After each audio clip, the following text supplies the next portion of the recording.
All right, so this is LW306 criminal law. So just a real brief bio. I'm from Guam, born in Agate. Graduated high school in 1992, but I was back in Washington State.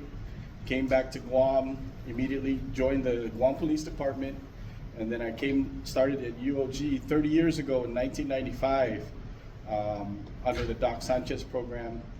And I was, like Major Huggins said, I was also in ROTC, so I went active duty, and it was during active duty that Uncle Sam paid for my law degree. So I never paid a nickel for any of my schooling. And none of that was planned. It's just the opportunity presented itself. So got out of the military after 15 years of active duty. I wanted to come back home and serve Guam once again. So I came back, did prosecution for 5 years, and then now I'm a defense attorney.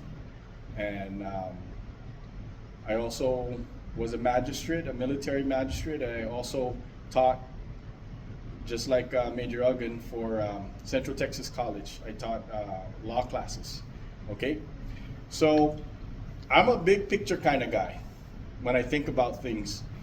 And so what is the law, right? There's criminal law, there's bankruptcy law, there's tax law, but what is the law? And you know, what is the source of the law? So if we go back to ancient times, right? It was whoever was the king or whoever was the head of state that basically laid down the law. The first written example of law that we have is Hammurabi's Code, right? And some say that that was sort of like what was in people's mind when they started writing constitutions. Constitution is a fairly new concept, and that is something that was created by the United States of America, right? But getting back to the question, what is law? And so back in ancient times, it was directed from above to the population, right? Whoever was in charge, whether it was a person or a group, they're the ones who dictated how, you know, our daily interactions are going to happen, what we're required to do, what we're not allowed to do. So that was the basic concept of law. Then, like I said, countries started using constitutions after. And then that's the first time really in democracy where the law came from the people, right? It was the people who decided what laws they wanted to govern society. And so the definition of what is law has changed from ancient times to current times. So what is law now, today? Law is a reflection of a society. It's what they want for their society, how they want, you know, to interact. And under the US Constitution, and a lot of constitutions afterwards were modeled after the US Constitution, right? The desire was to have a society that is free and that is protected against the government.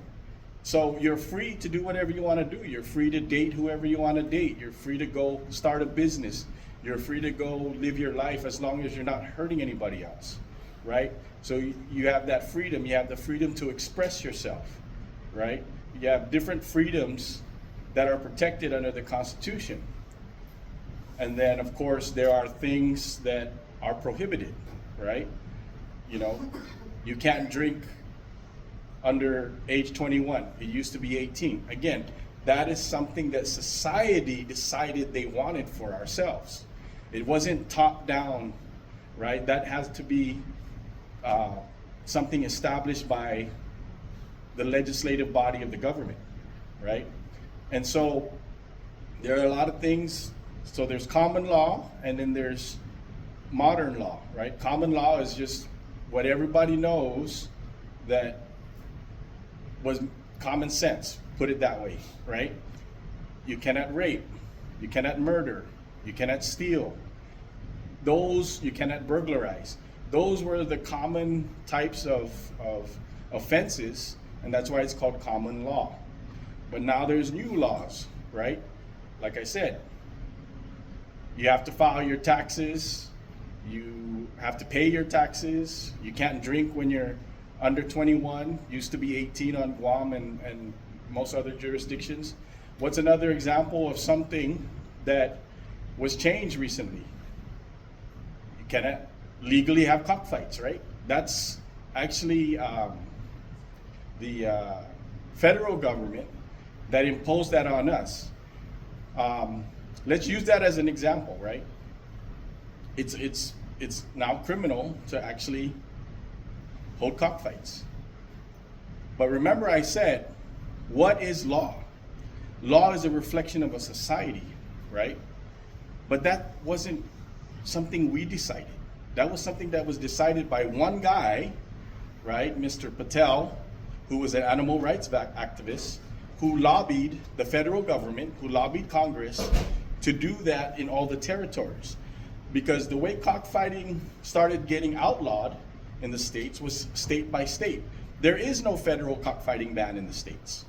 Every state eventually, and the last one finally capitulated in the early 2000s, I think was Oklahoma maybe, I may be wrong on that, but they finally capitulated and all 50 states outlawed cockfighting, right? But the territories, you know, we liked it, or we were okay with it. Not that we liked it, we were okay with it, right? So that is the argument that I was telling former Congressman Michael St. Nicholas, as well as current Congressman Jim Moylan. That's the argument that they need to make. Not that it's cultural, because that doesn't fly anymore, right? That's an old argument that used to fly. Oh, it's our culture, you gotta let us do it, right? Doesn't matter if it's your culture, if it's wrong or right, it's wrong or right, right? If it's wrong, it's wrong, right? Doesn't matter if it's your culture.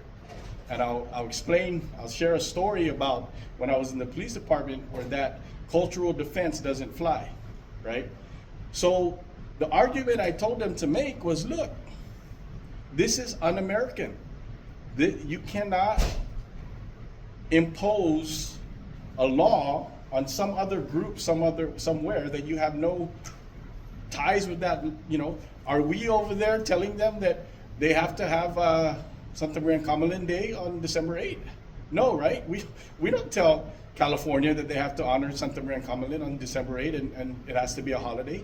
So we cannot make laws for California. We cannot make laws for DC, right? So why are they making laws for us? That's the argument that has to be made. But of course, it's the federal government. They're going to do whatever they want to do, wrong or right. And it has something to do with our particular status out here as a territory that makes them do whatever they want. There's a plenary clause in the Constitution that says Congress shall have plenary authority over all the affairs and the governance of the territories. So that is a very un-American concept, right? Because now you're saying this one group is going to have authority over another group and dictate to them, right? So now let me tell you about that story about the cultural defense. So there was a girl, she was 14, she was going to school, and she reported that she regularly has sex with her father. And you know, the law is not pretty sometimes, it's very ugly. So of course, as mandatory reporters, the school counselor called us. I was sent to the school and I talked to her and I said, can you tell me what happened, right? I'm not gonna ask any leading questions. I'm just gonna ask, okay, what happened? It's an open-ended question, right? So you say, what happened? Oh yeah, you know, I just shared that my father teaches me how to do sex. And I said, what? What do you mean, what is sex? Tell me what is sex. He says, we take our clothes off, I lay on the bed, and then he has sex with me. I said, what do you mean by has sex with you? Well, he puts his penis in my vagina, right? You have to get to that level of detail, right? You cannot just say, oh, he has sex with me. What is that? We don't know what it means, right? So you have to get the reporting person to clearly define what's going on, clearly describe what's going on. So I say, okay, thank you very much. Had her write a statement, call the father to the police station, and I say, sir, you know, this is what your daughter told me. And after I read him his rights and everything, I said, this is what your daughter told me. And can you tell me, you know, is there any truth to this?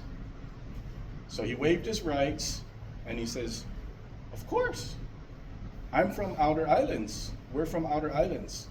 And it is our duty as fathers to teach our daughters how to be a wife for her husband so that she doesn't do it wrong. I said, yeah, but you are in Guam.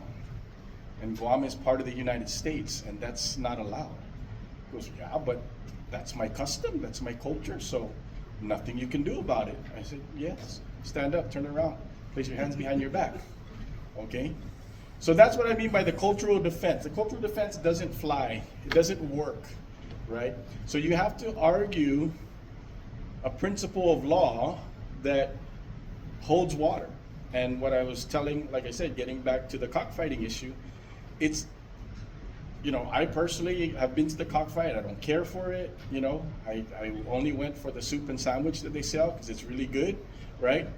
But I'm not a gambler. I don't even play cards, things like that. So it's not something for me. But for other people, that's, you know, I have grown up with cockfighters, and that is their passion. I mean, they spend every nickel and dime, you know, caring for those birds, bringing them up. And again, just because it's cultural for them, it's not justified. So I don't care for it. I personally think, you know, it's cruel, but that's not the point. The point is, did we decide that for ourselves? We did not, right? So if we, the people of Guam, you know, like the Constitution says, by the people, of the people, for the people, right? If we decide one day that we don't want to have cockfighting, then so be it.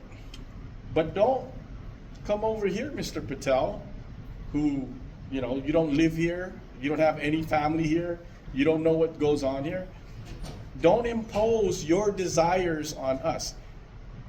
Does anyone remember this, you know, 13 colonies that got sick and tired of Britain and said, we declare independence because you guys are telling us what to do and we have no say and you're taxing us out the butt and, you know, you're taking advantage of us. And so we're not going to stand for that. That's not the way things work in the world, right? So way back, we're about to come up on our 250th anniversary as a country, right? But way back, it was so bad that they said, you know, we're going to go to war. We're going to go to war over this because we're tired of you telling us what to do.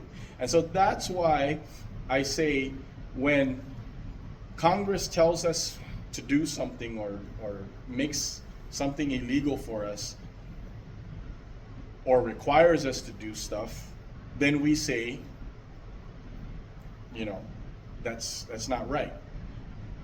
Why do you think we don't pay federal taxes? Because Congress cannot tax us without representation, right? No taxation without representation. And so that's why even all the people that work for the federal government here on Guam, when they pay their federal taxes, Uncle Sam collects it all up and sends it back as a check, right? That's why we get anywhere between $90 to $120 million a year from the taxpayers for all the federal civilians, for all the military dependents that are here. When they pay their federal taxes, it comes back to us. But it goes back to this whole concept of law, right? Law is a reflection of a society. Law is supposed to come from, at least in modern day times, come from the people, right? And so if we don't have representation in Congress, then we shouldn't have to pay taxes, right? And likewise, we have some things here that wouldn't fly in the States. I mentioned it earlier, December 8th. Nowhere in the States can they have a religious holiday like we do, okay? But why can we? Because the full Constitution doesn't apply to Guam, right? And so if we were to become a state, we are gonna have to pay taxes, and then we are gonna not be able to do a lot of things that we still do, like having religious holidays or having a Chamorro Affairs Department, right? We won't be able to have that. We won't be able to do that because as a state, we cannot favor or disfavor any one ethnic group. Doesn't matter that this is Tanut Chamorro. If we're a state, then all that goes away, right? It could still be there, but it couldn't be publicly funded, right? It would have to be funded by private funds. So anyways, getting back to the big picture concept of law, right? So we have a legal system that was developed throughout the years since the establishment of the United States. We follow the model, the legal system, the model of the United States, right? And it's not just for criminal law, which is what this class is about, but we also follow concepts and principles and precedents regarding all kinds of law, right? Like I said, business law, tort law, which is personal injury law. We have new areas of law. We have now like emerging laws regarding intellectual property and cybersecurity and all that. But let's now focus on criminal law. So criminal law, again, like I said, we developed and followed the U.S. legal system, and it's very interesting to study the development of the courts on Guam, because the courts that we see today, the Guam Supreme Court and the Superior Courts, you know, is still relatively new. It's still only 30 years old, right? And so it's very interesting to watch how we transition from naval rule to a local court, and then the local court slowly, gradually gaining more capacity and authority, and then they wrote a law to create the Supreme Court of Guam, because before, whenever we had an appeal, it would go up to the Ninth Circuit, and then possibly make it up to the U.S. Supreme Court. Guam has a lot of cases that are in the U.S. Supreme Court, you know, dating back since the 60s and 70s. But anyways, getting back to our legal system. So now today we have a Supreme Court, which is an appellate court, right? And it's the final say on Guam law. Of course, if it's a matter of federal law, then we have the U.S. District Court. Everyone understand the difference? Why we have a district court here and a local law? I mean, a local court? So it's just like the stateside model, right? So you have your federal courts that are dealing with federal issues, and then sometimes they overlap. Sometimes they overlap, right? Sometimes the drug laws or the drug cases can be handled in federal court. Sometimes they can be handled in the local court. But anyways, the other reason why we have a federal court here, in case things involve interjurisdictions, right? Someone from California suing someone from Guam, right? And depending on the amount of money that's involved, they can bring it in federal court. I mean, someone from California can still sue someone from Guam, but they have to come to Guam and do it. But in the federal court, they can determine which venue is better. And if the California plaintiff wants to sue a Guam defendant, but it convinces the court that they want to try the court in California, and the court believes that's the case, then of course they can do that. They can transfer the case to California. Not so in local court. If someone from California or Washington wants to sue someone in Guam, then they have to do it in Guam. But anyways, that's besides the point. Getting back to criminal law. Sorry, I bounce all over the place. But anyways, getting back to criminal law, big picture thing. Who have you guys discussed, and Major Uggan is from DOC, what are the 4 purposes of incarceration or punishment, right? Because sometimes it's not incarceration, sometimes it's probation, right? So the 4 purposes, fundamental or basic purposes of punishment is first to incapacitate, right? Meaning to put him in a cell and he can't hurt nobody, to get him away from the public, right? If he's a danger to the public or her, right? There are female serial killers out there too, But anyways, the second reason why we have punishment is for retribution, right? For the people, for the population to get, it's hard to describe, but it's a very basic human concept. Retribution is basically revenge, right? For the victims and for society, we need to have someone pay for their sins, right? So that's the second reason, right? The third reason is rehabilitation. And this is where I want to really focus on tonight in this talk. Rehabilitation, right? That's why we have programs and services and classes and things like that for offenders, right? And then the final reason for punishment is deterrence. Is so that people will not do things because they say, oh wow, look at that. That guy got 30 years for possessing child porn. I don't think I want to possess child porn. There's a question on whether or not deterrence actually works, right? Because if someone wants to do something, they're going to do it, right?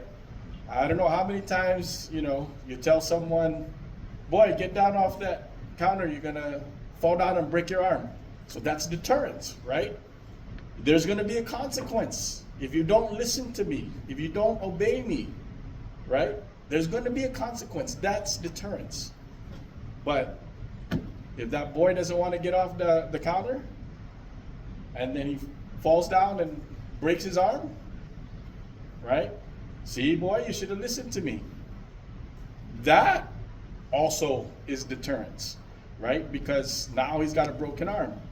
But some people still, after their arm is healed, will get right back up on that shelf or counter and do it again. You had a question?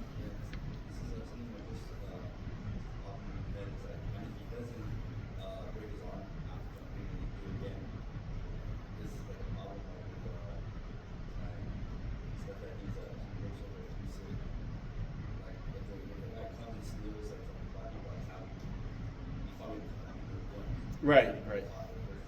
Exactly. Right. Or like a lot of my defendants or my clients that when I get them acquitted, right, they're not facing any consequence, so they're going to go do it again, right? But I can't concern myself with that. My job, and I'll talk a little bit about the different roles of prosecutors, the courts, the jury, and defense counsel. We'll save that for the end. But it doesn't matter if my client is a 10-time, convicted and acquitted or 10 times acquitted. I still have to go to bat for him every single time because that's my role currently. When I was a prosecutor, I had a different role, right? But whatever role I'm in, I cannot make how my personal feelings, affect what I do. I have to perform my duty. There is a duty to zealously defend your client. You may not like him. He may be ugly. He may stink, right? But you got to defend him to your best abilities, right? He may have a record.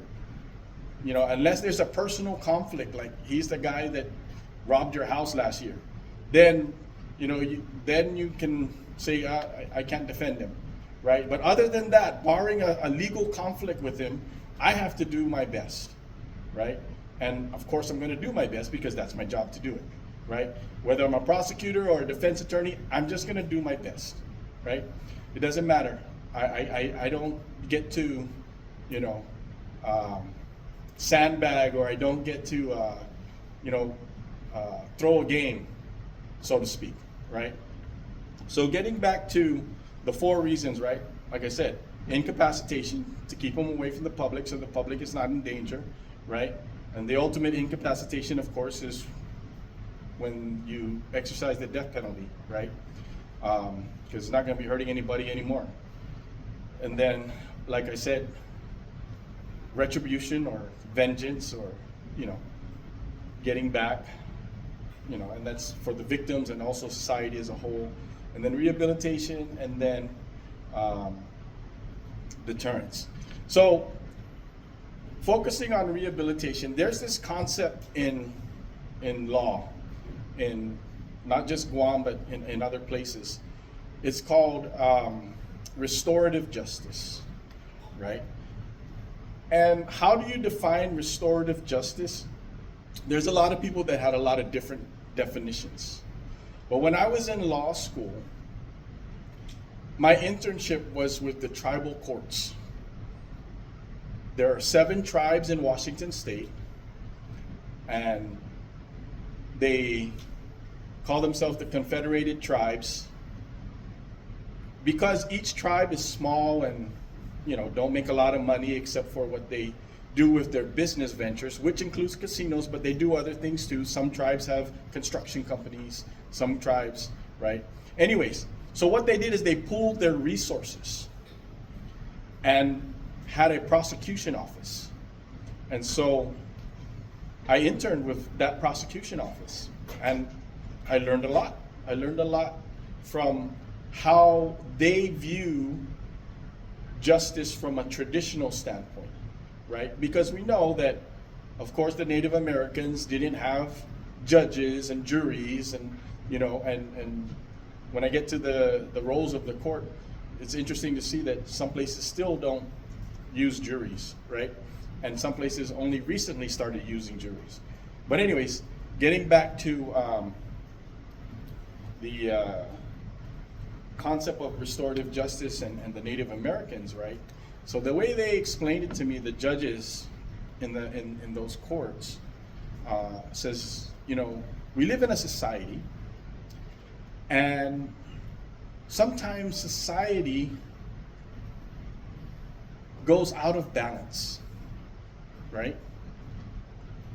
Too many people are committing suicide. Too many people are committing robberies. Too many people are doing this or that, right? So what do we need to do as a society to restore peace and harmony among or within our society, right? So that's restorative justice. That's one way to describe restorative justice. And that entails a lot of different things, right? Most of which is rehabilitation. But I've heard other people, like in Africa, when they had the atrocities in, gosh, I'm forgetting the country now, and they cried out for help from the world community, and Rwanda, right? And the world community basically ignored them, right? So anyways, when they finally got to the international court and they asked the victims, what do you want? You know, how can we restore you? Because that's the purpose, right? Is how to restore the victims, how to make them whole again. And the victim said, we don't want money. We just want an apology. We have never heard those who have harmed us acknowledge that they committed it and tell us that and apologize to us. So they didn't want any money, they didn't want any land, they didn't want anything. They said, we just want for you to look us in the face and say, yes, we hurt you and we're sorry. That's all they wanted. So that's another concept of restorative justice, right? And then I went to a training out in Washington, D.C. And one of the great things about being a lawyer is you have to go to training every year, right? So you get to go and meet with other lawyers and talk with judges and other practitioners, and so that you expand your knowledge and ideas, right? It's called networking. But anyways, so there's this former judge. She had a class on restorative justice, a seminar. So I said, okay, I've heard different definitions or explanations of what is restorative justice. So let's go, I want to go here and see what this person has to say. And so this is a person who, grew up in the American justice system. She was a lawyer, she became a judge, right? Nothing to do with traditional justice, nothing to do with Native Americans, nothing to do with those people in Africa. So she gave a class on restorative justice. And her definition of restorative justice was a little different, right? She explained that, it's been her experience and training that when we do a criminal case, it's very, very criminal focused, defendant focused, right?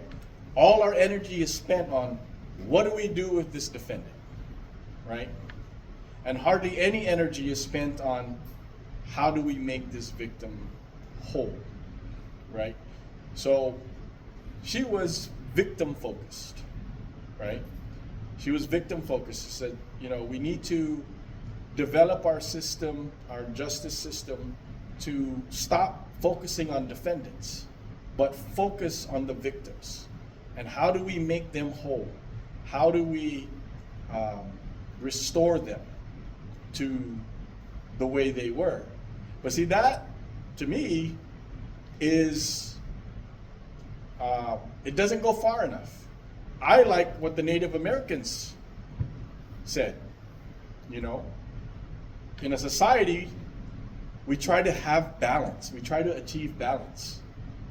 And so when one member of our society harms another member of our society, yes, we have to address the victim, and we also have to address the defendant. But we have to recognize that when that defendant, one member of our society, harmed another member of our society, yes, he's personally responsible for what he did. But we as a society are responsible for that failure. We're responsible for why is some of our citizens harming other of our citizens, right? So as a government, as a society, we have to think about that. And if you think about it like that, then that's how you solve the problems, right? We're treating the symptoms when we just punish the defendants. We need to find a cure for the disease. There was a time when there was no meth on Guam. There was a time when you could leave your doors unlocked. There was a time, and it's still that way in some countries. In Japan, you go to a restaurant and you leave your cell phone. Guess what? You're going to get that cell phone back. It's not so what are they doing that's different? They don't have necessarily harsher punishment over there. It is a cultural norm for people to be honest and for people to do the right thing. So we need to look ourselves hard in the mirror and say, what are we doing wrong? Where are we failing as a society because conditions are such that one sector of our society is harming another sector of our society? We need to recognize that that's a failure of all of us. That's a failure of our society. Yes, we have to blame the defendants and we have to punish the defendants, but that is only treating the symptoms. How do we treat the disease, right? How do we actually treat the disease? So when you get a fever or a flu, right, you can use NyQuil or whatever to treat the symptoms, or a virus, right? But what do you use to cure the disease? Antibiotics, right? So right now, all we're doing is giving everybody NyQuil, but we're not giving anybody some antibiotics, right? To use it in a medical analogy. And so we have to think, why? Why are we having such huge bad crime rates? And a lot of people will say, well, it's because cost of living is high. It's because we have neglectful parents. It's because our schools are no good. It's because this and that, right? It's because people don't get held accountable. They get acquitted all the time, right? That's why, you know. So the answer is, it's all of the above. It's everything. But we could look at other places in the world and try to reverse engineer what's going on over there. So I went to school in Washington, both for high school and for law school, right? One of the things in Washington, when people grow up over there, the environment is very important. You don't see people littering over there. You don't. You just don't. It just doesn't happen. You drive down the roads, you don't see junk cars. You don't see trash bags everywhere, right? It's incredibly clean. Because why? Because the government made it a priority to educate the people about the negative effects of pollution, right? Both to human beings and to the animals in the environment. So that has become sort of their nature over there. So like when I'm here and I go to parties and I see all these aluminum cans going into the trash, it hurts a little bit, you know? It hurts inside because I know that one aluminum can, the amount of energy saved and resources saved on the earth, and I know this because this is part of the ad campaign in Washington State, right? That one aluminum can, right? The energy saved for that one aluminum can light a 60-watt light bulb for 2 years. So imagine all the energy you're saving by not throwing aluminum cans into the landfill. And of course, how do you get aluminum? You get aluminum from mining, right? And from destroying the earth. But the great thing about aluminum, it's 100% recyclable. It's never ending. You can recycle aluminum over and over and over again. Not so much with other things like paper and plastic, right? It's only so many times you can before it breaks down and it's just not good quality anymore. But not so with aluminum and other metals. It will be infinitely recyclable, right?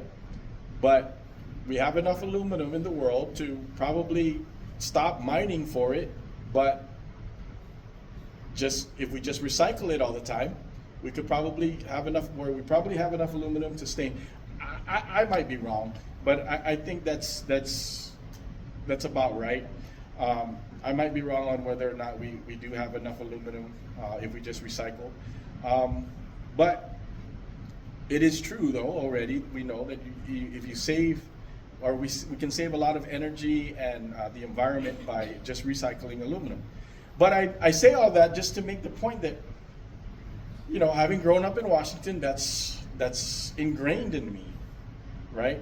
And so those are the kind of things that we as a society need to do in order to make a cultural shift. We need to make something a priority and then, you know, change hearts and minds. When I was in the military, I deployed to Iraq and Afghanistan 4 times, right? And one of the things that we were having problems with there is that the locals despised us. Because why? Because you're another foreign power, you're in my country, and you're destroying my country, and you're telling us what to do. So the generals came up with this concept, like, look, if we're going to be successful here, we have to win hearts and minds, right? And then they came up with MAS, money as a weapon system. So we use money, that's like USAID and stuff like that, for projects and for schools and things like that, to win the hearts and minds of the public. And so that's what we have to do here on Guam. We have to win the hearts of, we don't have money to do that, but we got to do it in other ways, right? Win the hearts and minds of our public that, look, this is not how we want to be as a society. And we need to, make effective changes. One of the things too is our prison. There's a saying that you can judge a country by how they treat their prisoners, right? And it's true, because prisoners, at the end of the day, are part of society. They're our brothers, they're our nephews, they're our fathers, right? They made a mistake, yes. But again, going back to the big picture, what is the purpose of punishment, right? Are we going to now just write them off? Or are we going to work to restore balance in our society? Are we going to fix them, if possible, so that they can become productive members of society? Now, does it work? There's a lot of people that have doubts, okay? But I know tons of people who are now business owners, who are now lead counselors at in the rehabilitative programs, right? Who are federal workers. They made a mistake and they paid their dues, and now it's time for them to become an active and productive member of society. And the problem is we stigmatize convicts too much, when you really shouldn't judge someone by their record, but you should judge them by their character and by their performance, right? I have known people that, committed dumb things when they were young, but then getting older, they're very responsible and they perform important duties in society. Let me explain one. Recently, or let me share one. Recently, Congressman Kilili Sablan from Sinamay, he could never be defeated. No matter who ran against him, could never be defeated. And why? Because he was a workhorse. He got a lot of things, benefits, programs for the CNMI, right? And then he decided, this is a young man's game. I'm too old. I'm tired. I want to go home and retire. Before he was elected congressman, he was the chairman of the CNMI Election Commission, right? And before that, I think he was the postmaster or something like that. But at his retirement last year, he gave a very, very powerful and emotional speech and story. He revealed for the first time publicly that he was a recovering meth addict, and that every day is a struggle. Every single day. He hasn't touched meth in 30 years, but he was hooked at one time, right? He was kineni, like they say, right? But he turned his life around, right? And then he became a very, very important figure in CNMI government and society. But if we just dump all the meth users at the dump and forget about them, right? We just write them off, then we wouldn't have people like Kilili Sablan, right? And like I said, I know a lot of people in my family, you know, some of them take it or have it harder than others. Some people can be resilient. Some people can just put it down and stop. Other people, they don't have the impulse control. They don't have, you know, the willpower, the wherewithal. And I'll share a couple of more stories. My godbrother, I represented him in Washington. So he was on meth, and he had a very, very loving wife and 4 kids, and they supported him. They supported him as best as they could, right? They showed him love because they say that's why people do drugs, is because they don't have that social network, that social support, right? Family support, which that was a theory developed by a scientist, a biologist who gave meth to rats. And in one scenario, their cage was bare, there was nothing there. They gave them 2 options: water that's laced with meth or water that's not laced with meth. And they always took the meth. Then in another scenario, they put all kinds of toys and things to keep them occupied and other rats so that they could, you know, interact. And the rats always took the plain water, not the meth water. So he says, well, that's the reason why people are using meth, is because they're lonely, they're depressed, they have no social network, right? Other people who have strong family and social networks, they don't do the stuff. So that's a theory. But anyways, getting back to my godbrother, he was high one day, and his wife, is also my mali and my pari. He's my godbrother, but he's also my pari. Worked at she had a very well-paid position, working as the head nurse at a clinic. And he had gotten high one day, and he started to get paranoid.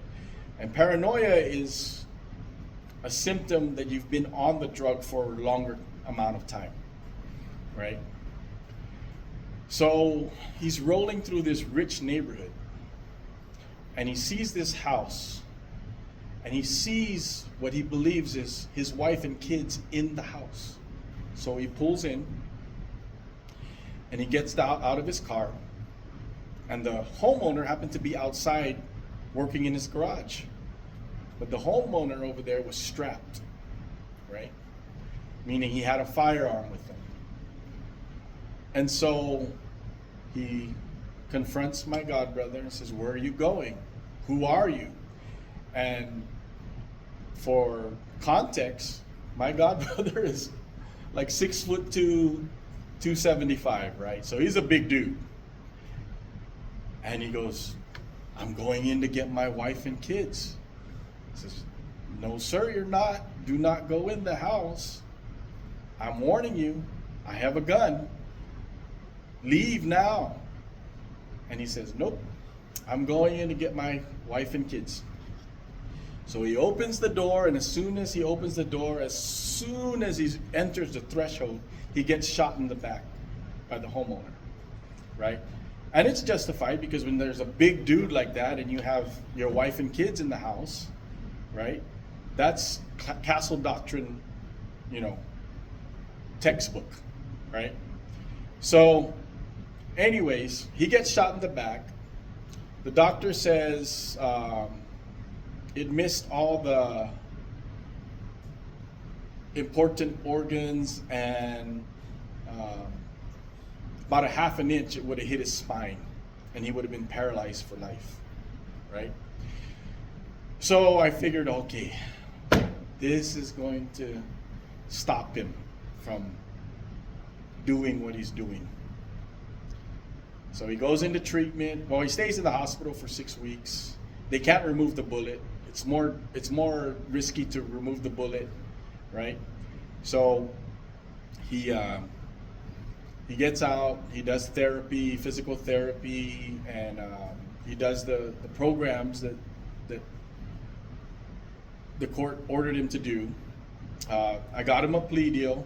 He got a probation plea agreement, and because it was his first offense, he never had an offense before.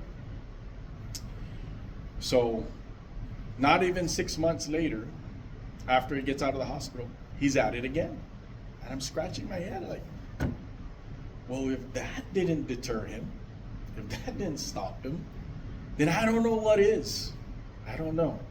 So I just sort of like said, you know what? I'm going to let go and let God, right? Let God deal with it. And so, of course, patience ran out. His wife kicked him out of the house, right? And said, we gave you everything that there is to give. And you don't want to stop. So for our safety and for our sanity and for our health, you just got to go. So I figured, okay, that'll get him to stop. Nope. Didn't stop. So what finally got him to stop was he attempted suicide. And it was a state trooper that was luckily passing by the bridge and was able to secure him from jumping off the bridge, right? And that was about 20 years ago, and he's sober now. He still is. I just visited them a couple months ago. But I tell that story because every one of us is different. We don't know what's going to take for us to change. I like to tell my clients, right, the ones that are involved in drugs, I say, look, there's a trigger or a switch inside of us, and it's either on or off. And you got to figure out how to turn it off. But you also got to figure out, and it could be anything, because based on my experience, there's no one thing that's going to change your mind. It could be God, it could be your kids, it could be your, whatever, right? I say there's a switch inside of you. You got to learn how to turn it off. But more importantly, you got to shield it so that it doesn't get turned back on. Because that is, the key to success.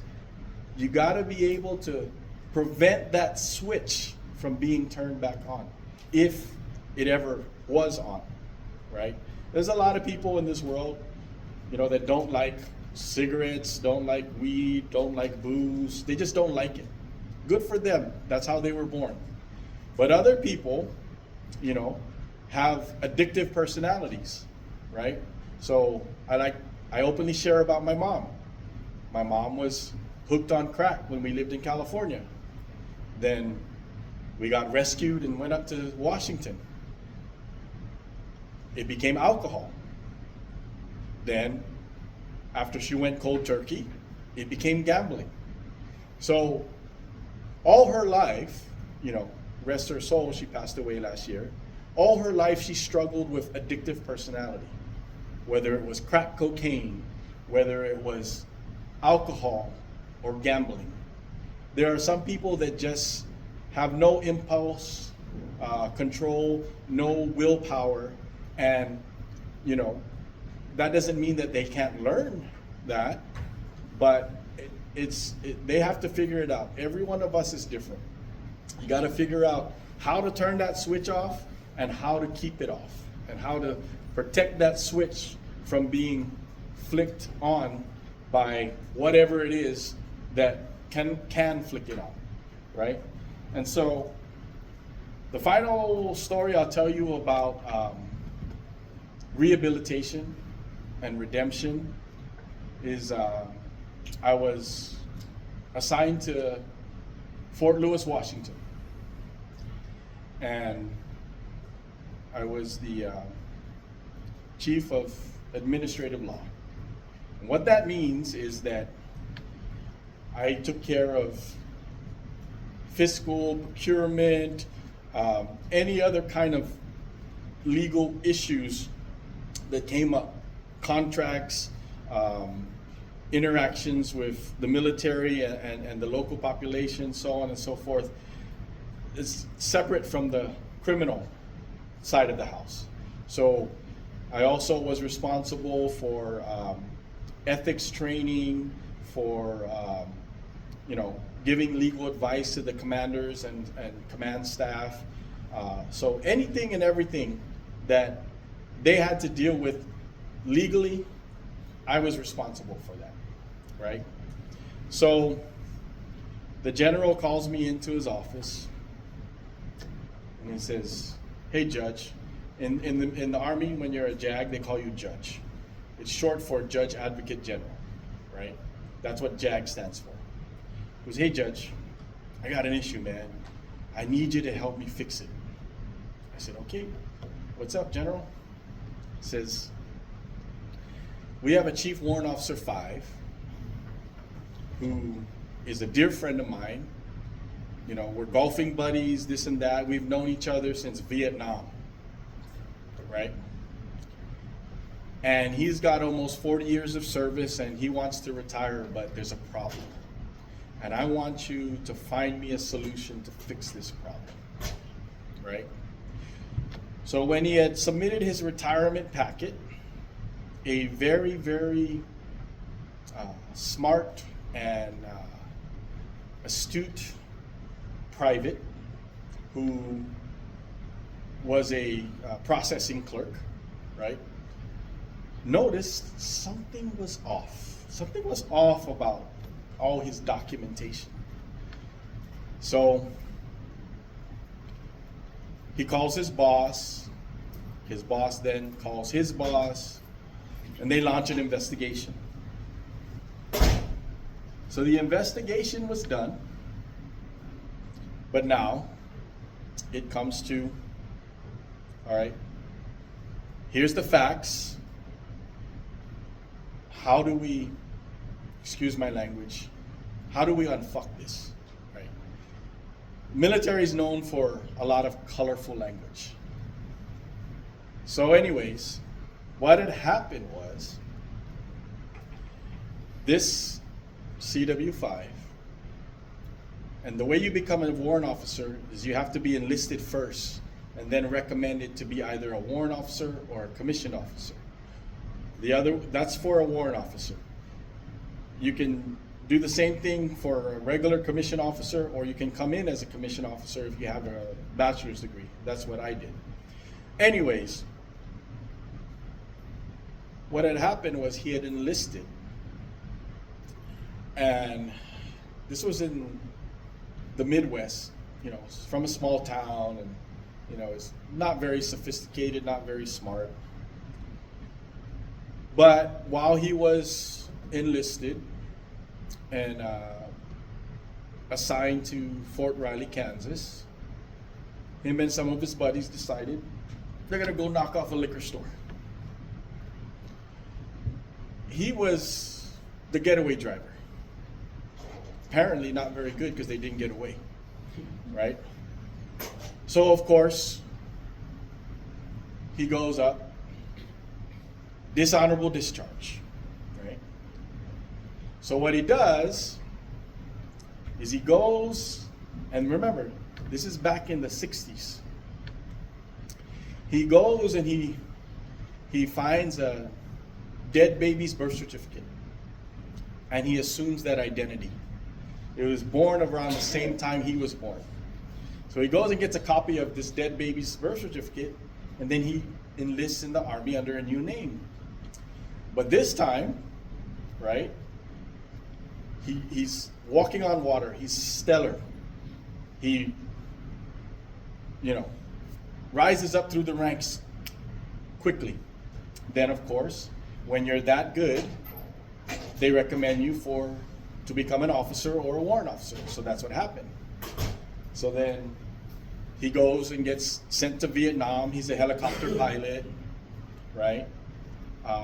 The pilots are warrant officers in the military. So he's a helicopter pilot, gets a Silver Star. The only thing better than a Silver Star is a Medal of Honor, right?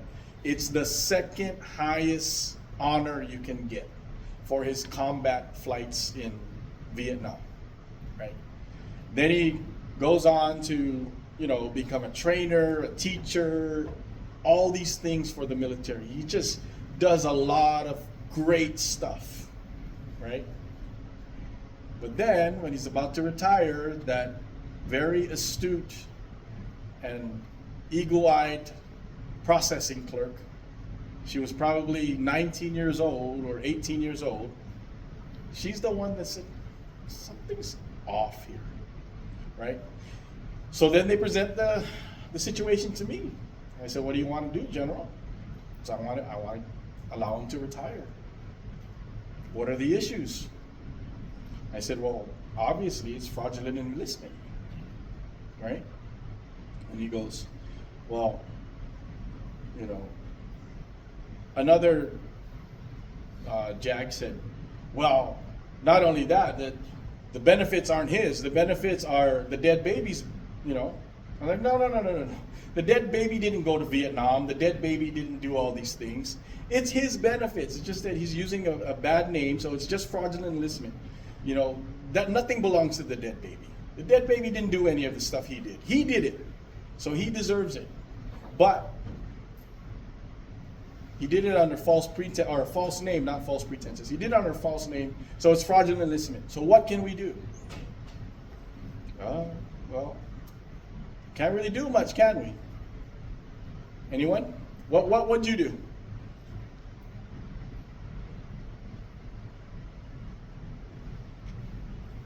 So that's why it's important to study all the regulations.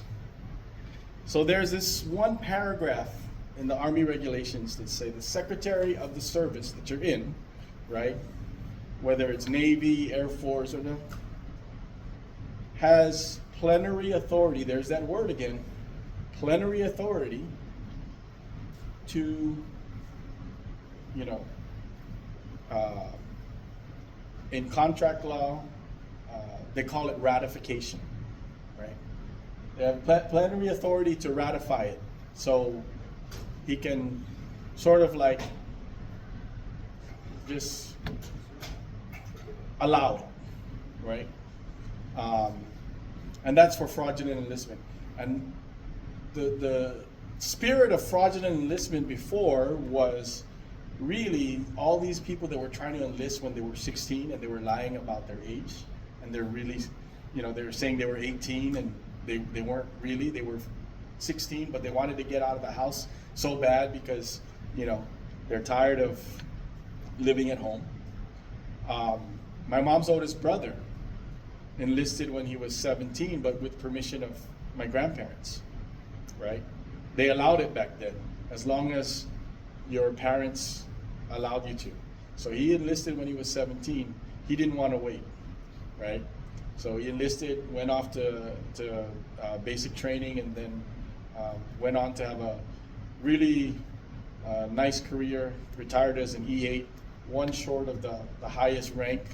And enlisted, the highest rank you can reach is E9, right? But anyways, back to this guy, I said, well, sir, there's no guarantee. I was telling the general. But, send the letter to the Secretary of the Army and see what they say, right? See whether or not they're going to ratify it. And, just got to make your arguments like, look at everything this guy did. He was there every morning at formation. He was there doing those combat missions. He was there training people, teaching people, right? And yes, he was dishonorably discharged, and yes, he took a dead baby's birth certificate, but here we are. right? And he did all these great things.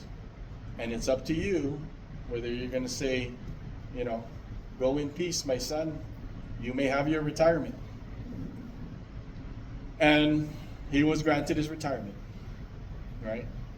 But that's just totally the discretion of the Secretary of the Army. You know, he could have said no.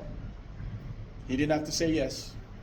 But it's how you present the case, right? How you present the case and how you frame it. But anyways, so those three stories are often what I think about when I think about people that need to be rehabilitated. A lot of people are naysayers saying, can't do it, you know, they're Kaneni. No, it's not that they can't do it. It's just that we don't know yet what their solution is. And every one of us has a different solution. And I'll admit, some people, maybe there is no solution. The only way they're going to stop doing drugs is when they die. You know, but that's an individual choice. One of the things that we like to say in the treatment courts, right, is that the judge is there, probation is there, the counselor is there, the prosecutor is there, the family is there, the defense attorney is there. We're all there to help this person.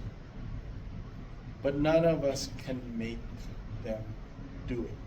They have to be the one themselves to want to do it. You cannot force them to do it.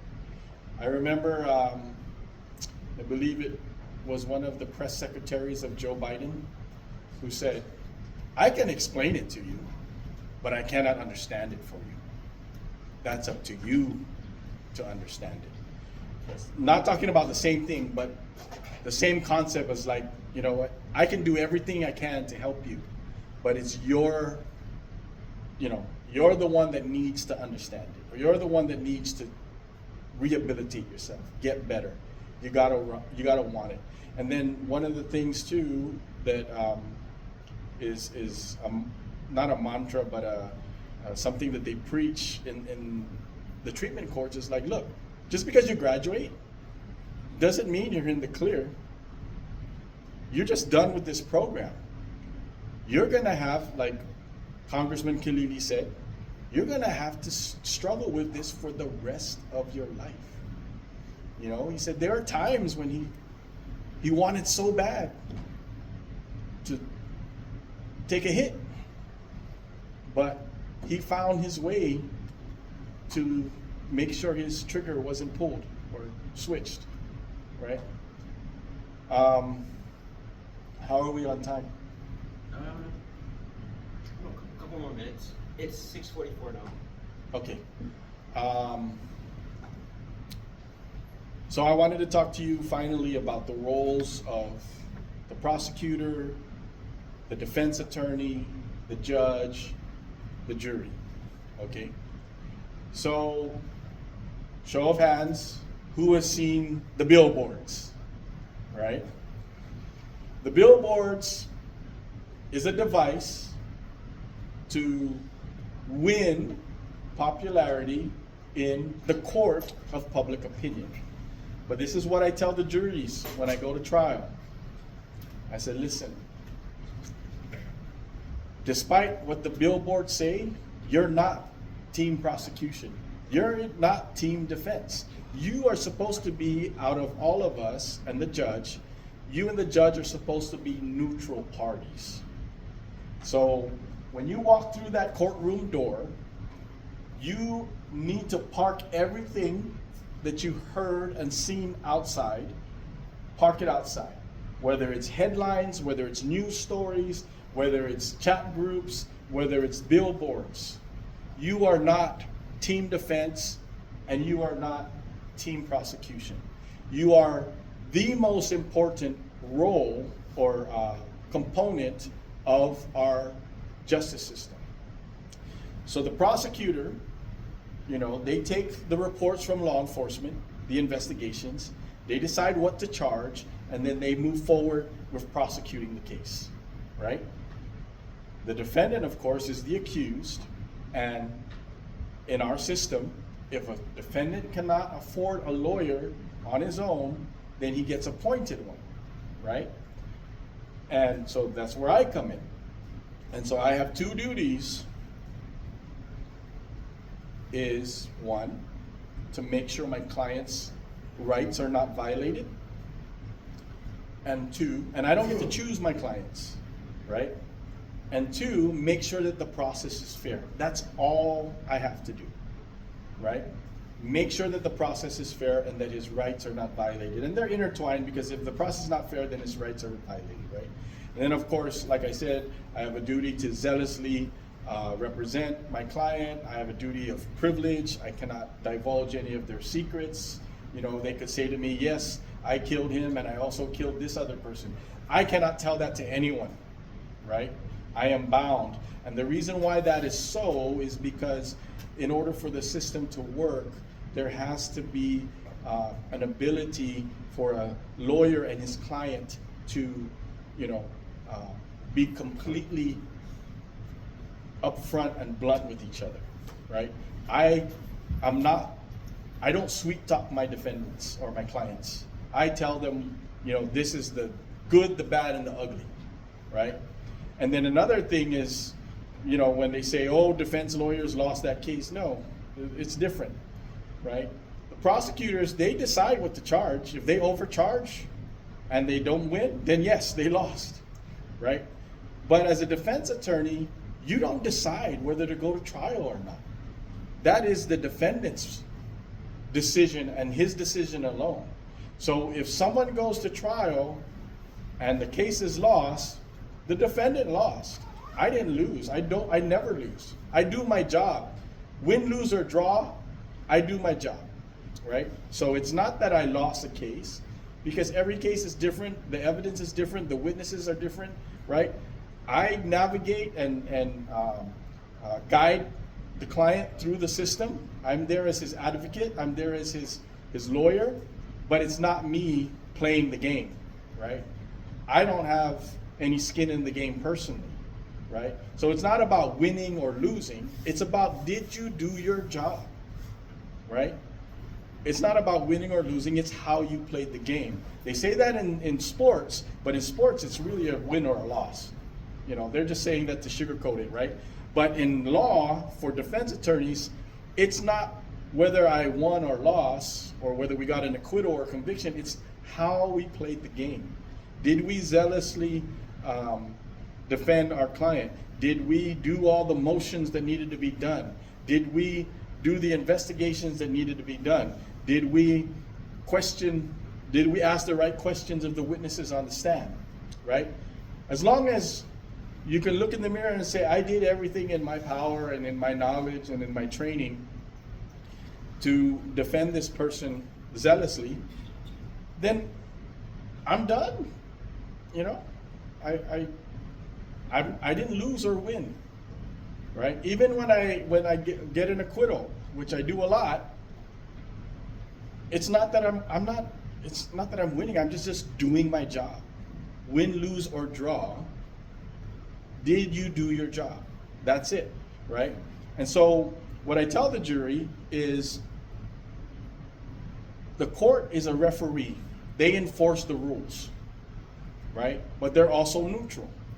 The court is another word for the judge, right? When you say the court, you're talking about the judge, right? So the judge is a referee. They enforce the rules. The jury is an umpire. They call balls and strikes, right? Or fouls, right? So they're the ones that are the judge of the facts, right? That's comes from the Sixth Amendment of the United States. We are entitled to a trial by a jury of our peers, right? And so our peers are supposed to be, and that's why we do the voir dire process, right? We find out, we weed out anyone who has a conflict. They know either the defendant or the victim or any of the witnesses, and they will be biased. So that's why we had the voir dire process in the beginning. That's called jury selection. So we weed out and we try to find also through questioning and discussion, you know, like this last trial that I had, we had one guy that just hated cops. Why? He had a bad experience. He got tased, he got, you know, he said the cops lied about this and all this and that, and he goes, Your Honor, if that guy's wearing a police uniform on the stand, I don't trust him. So that bad experience where he claims he got beat up, right, made him hate the cops, right? And so that's the kind of person we need to find out, okay, you have that bad experience? Huh. You're out, buddy. We can't let you sit on this jury, right? And then we ask people, okay, who has ever been a victim if it's a rape case? Who has ever been a victim or had someone close to them victim of rape? You know, the other one was my last case was a theft case. Who's been a victim of theft, and you know they just are so still emotionally charged by it that they're so pissed off about stuff that got stolen, right? That they're not going to be able to sit there and think about this case fairly. They're just going to be reminded, you know, my stuff got jacked, and so, you know, screw all these defendants, right? So things like that, right? So those are the things. That's why, and so we select a jury that we believe can be fair and impartial. But not only that, you know, we test them for, you know, is this guy someone? We have jurors during jury selection that are falling asleep. We have jurors that, you know, not paying attention. We got to look at all that. You know, we don't want jurors that are not going to pay attention. We don't want jurors that are falling asleep. You know, I personally, a lot of the jurors ask that they want to be excused because they don't understand English well. You know, that's not an excuse, but it is a factor that you got to think about. This is an important case. Would you want someone, like if you went to Korea and lived and worked in Korea and they ask you to sit on a case and it's all in Korean, would you feel comfortable doing that? No, not at all, right? And so when these people say, well, I don't feel comfortable because I don't speak English very well, that to me is just like, okay, go. But that's not an excuse. The judges don't, but what we have is preemptory challenges. So when we finally seat the 12 jurors, each of us gets to just excuse people without any excuse at all. You don't have to give them a reason. It's called a preemptory challenge, like a free knockout, right? So the defense gets like 10 or 20, depending on the severity of the charges, and then prosecution always gets less, right? So if I get 10, they get 6. If I get 20, they get 10, right? Again, depending on the severity of the charges. But so then we come and we have a jury, right? And then we start the trial, and like I said, the judge is the referee. They're the ones that make the decisions on whether something is hearsay, something is, all the legal issues. So the judge determines the legal issues. The jury determines the facts. And then the judge gives the law to the jury and says, whether you agree with this law or not, right? This is the law.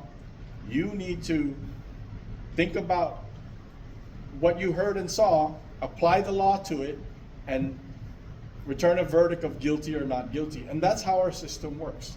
It's not that complicated, but it's also not perfect. Why? Because humans are not perfect, right? I've had many cases where I thought, dang, my guy is toast. He's gonna get it. And acquittal across the board. Other times I thought, oh yeah, we're gonna win this one. He's gonna get acquitted. Nope, guilty, right? So what does that say? It says juries are sometimes fickle, but juries are human, right? We get to meet with the jury after the trial is over, right, and the verdicts have been given. We get to meet with them if they want to. And if we ask, so that we can say, hey, what factor, this is just for us to get some feedback, and so that we can learn and develop and do better next time, right? So I've heard crazy things from jurors. Like, oh yeah, I didn't like that prosecutor. It's matapang, right? It's like, really? That's why you acquitted the person, because the prosecutor was matapang? But hey, that's a juror being honest, right? And that's what we have to recognize, is that our system is filled with people, and people are people. We're not perfect. We're human. We have biases. We have, triggers. We have, different things that's going to weigh on us. Even though the court instruction is, look, you cannot be swayed by sympathy or hatred towards the defendant. And likewise, for the lawyers, you cannot, convict someone just because their defense attorney was a jerk, right? That's a jury instruction. It's their jobs to object and to do this and that. Just know that. And you cannot use that and hold that against the defendant because his attorney was a jerk, right? And then one time, I was still a prosecutor, and I asked, why did they acquit the guy, right? And two of the jurors said, you didn't seem aggressive enough. What? Yeah, you were just like, we were looking for a pit bull, and you were just like, okay, right? But that's a double-edged sword. Some people could get put off by someone who acts like a pit bull. Someone could get put off by someone who doesn't act like a pit bull. So you never know, right? But that's our system. I think I'll end it there. Thank you very much, Major Uggan, for inviting me to speak. It's always a pleasure for me to talk to students, get back in the classroom, and is there any questions, or are there any questions? I would encourage people to try to go into law enforcement. We need that. Become a lawyer. Guam is very short on lawyers. Likewise, we're trying to do what was done before, where you have the government of Guam pay for law school on the promise that you come back and serve here on Guam, and not go to some other state or whatever. And that's the reason why they stopped the program. Because people were like, yeah, I got a nice job here in Arizona, a job offer, so I'm just gonna go. I'll pay everything back, because that's the only thing you can punish them with is they have to pay back the tuition.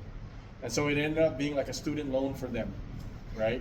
It could have been a free law degree, but it ended up being like a student loan. And so that's why they stopped the program, is because too many people were jumping ship, right?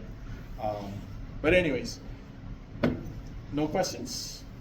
Yeah. Two questions. Are you going to run for the next TA? AG? Or AG? Yeah.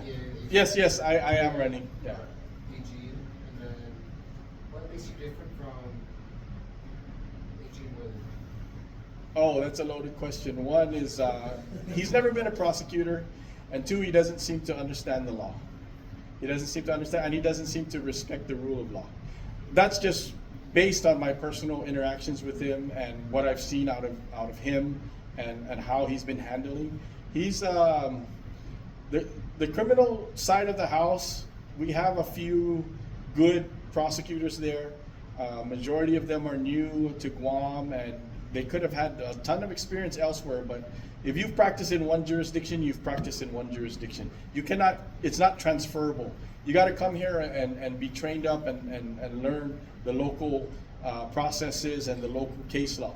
right? So that's why we're seeing a lot of acquittals. But the more experienced attorneys are there. But I say all that to say is like, don't look at prosecution as a product of him when they win. They're winning despite the fact that he's made it very difficult for them, because a lot of lawyers have left, right? Because they don't want to work for someone who they believe is toxic and unethical and corrupt and all this and that. And believe me, I'm not making conjecture. These are what these lawyers have told me, the ones that have left, right? I mean, one of his chief prosecutor, remember, resigned and had that letter with all the dirty things that he was doing, and it was publicized. So that's one thing. What makes me different, like I said, is, or I'll tell you what makes me different is I've worked my way up through the ranks. I have relevant experience, both on the civil side and in the criminal side. It's just very, also, I understand what the role and duty is of the Attorney General. There's, under the federal statute, the Organic Act, the Attorney General is the chief legal officer for the government of Guam, not the people of Guam, the government of Guam, meaning he has to provide them all the legal services. Under local statute, says the Attorney General shall have cognizance of all criminal prosecutions. So it's a dual-hatted, right? You got his mandate from the federal statute, and you got his mandate, and whoever the Attorney General is, you got your mandate from the local statutes. And so I understand that what it is to provide services to the government, to the, and the job, just like when I was a police officer, when I was a prosecutor, is supposed to be non-political. It's a nonpartisan race, meaning you don't claim one party or the other. 7 people can run in the primary. It's the top 2 vote getters that go. So there's no party affiliation, right? And then, so getting back to the point of understanding the role is, it's supposed to be nonpartisan, non-political. Yes, it's elected, but you're not supposed to, you're not the decision maker in the government. You're the Attorney General. You're the one that's supposed to say, okay, I'm going to provide you with all these legal advice and services for the agencies, training, review and all this and that. I'm not the one to say, or the agency's not the one to say, oh, you can't build a hospital, or oh, do this, deal. The Attorney General is not a decision maker. He wasn't elected to be a decision maker. That's what the legislature was elected to do. That's what the governor was elected to do. They're elected to be decision makers. The Attorney General is a service provider, right? And also a prosecutor. That's the difference. When you put someone in there that's political, then they're too busy going after their political agenda and going after their political enemies that they're not providing services. Talk to all the agencies. Talk to it. They're not getting services that they should be getting under the federal statute. Why? Because he's not focused on that, and 2, because he doesn't have enough attorneys. Just another 2 attorneys quit last week, right? And it's the good attorneys that are quitting, right? Their top appellant attorney left to GPA a long time ago, so they brought in this guy from the States, and he was good, right? But guess what? 4 months later, now he's working at the court as a research attorney because he just couldn't stand working for Doug. And so, that's what's different. But we've seen this movie before when he was the Attorney General the first time, right? He's the only Attorney General that's had these problems. Other Attorney Generals were able to perform their duties, without a mass exodus and without, when you want to look at his track record, he's owed for dozens when it comes to the pet cases that he wants to do, like the abortion case, the case where he told all the agencies that he's not going to be their legal advisor anymore because he's going to be their prosecutor. He's going to prosecute them. The Supreme Court said, no, you can't do that, right? You can't abdicate your duties, because you're going to prosecute someone. Yes, you have a prosecution division. Build a China wall, and if there's something to prosecute, prosecute. But you cannot abandon ship on the services side, right? Which is what he's done, right? So, anyways, that's what makes me different.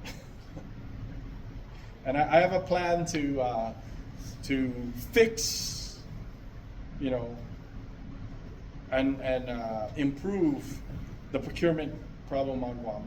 To me, I see that the reason why government of Guam is so paralyzed is because we're doing procurement all wrong. The rules that are in place and the processes that are in place are not bad, because I'm familiar with federal procurement, right? It's a little different in the government of Guam, but our practices are what's all screwed up.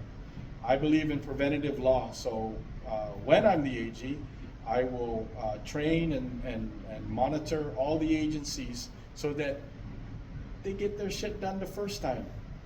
And we're not trying to like they say in the military, unfuck something, you know, and it's gonna take us 7 years to do it. Meanwhile, we have a building waiting to be built, right? That's the whole reason why Simon Sanchez is in a quagmire like this, is because they can't, you know, pull their head out of their ass. Thank you. Oh, thank you, sir, for coming. Yeah. Sorry I went over time. That's fine, they're okay, I give them extra time off. It's all right.